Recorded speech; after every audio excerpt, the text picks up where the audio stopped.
to transfer BONK from bitget to bitget wallet. Now to be able to do that, make sure you are logged into your bitget account. Now after that, head over to wallet icon and click on access overview.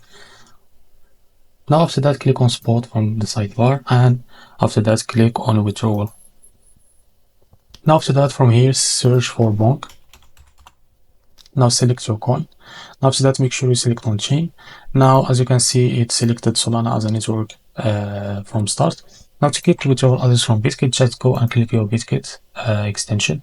Now make sure to select Solana from here, and now tap or click on receive. Now after that, copy the Solana network. Now after that, paste the withdrawal address and click on next. Now after that, as you can see, type how much you want to send of BONK. This is how much fee you will pay, and this is how much you will receive on your bitget wallet. Now after that, click on withdraw, and you will be able to transfer BONK from bitget to bitget wallet on PC. If you found this video helpful, please like and subscribe. See you in the next video.